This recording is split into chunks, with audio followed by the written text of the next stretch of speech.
Mobile thresher કયો છો, પણ અમે ડબ્બો કહી છે. આમાં શું કઈ ચેન્જીસ તમે પેલાથી કર્યા અથવા બીજી કંપનીઓથી શું અલગ અલગ છે થોડું સમજાવો ને મને.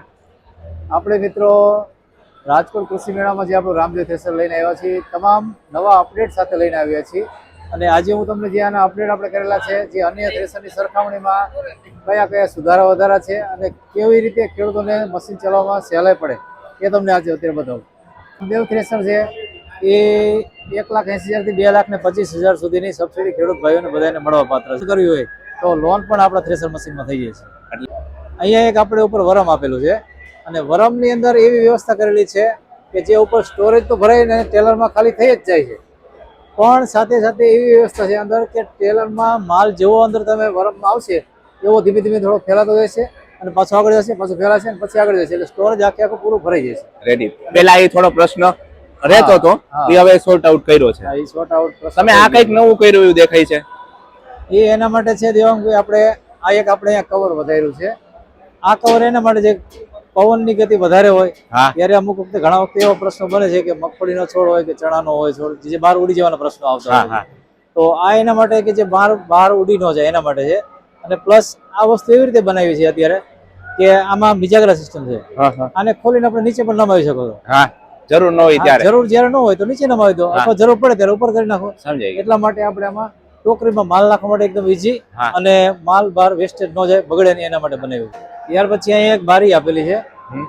આ બારી એના માટે છે કોઈ પણ વ્યક્તિ જયારે મશીનદાર હોય અને કોઈ પણ વસ્તુ રિપેરિંગ કરવું હોય તો રિપેરિંગ કરવા માટે આરામથી અહીંથી જઈ શકે છે.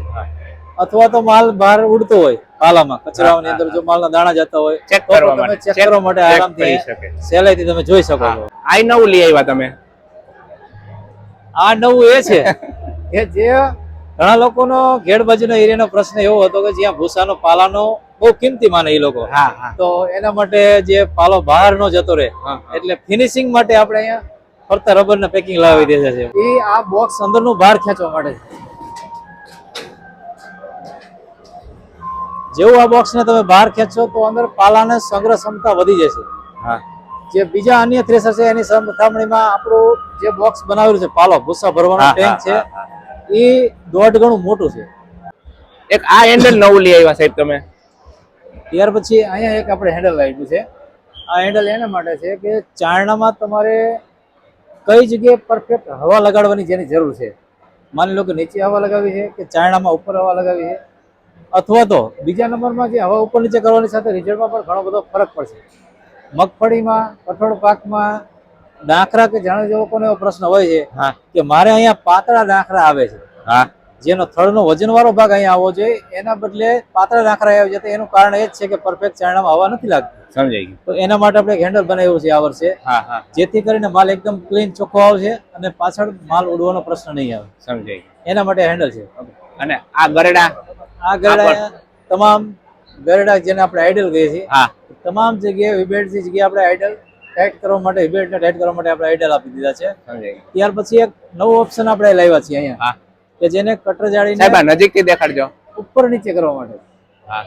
કટર જાળીને ઉપર નીચે કરવા માટે જયારે પ્રેશર વધુ ઓછું કરવું હોય કટર જાળીની અંદર, ત્યારે આપણે આને આરામથી કોઈ પણ જાતનું અંદર હોલ્ડિંગ છે ખોલ્યા વગર કરીને ઉપર નીચે કરી શકો.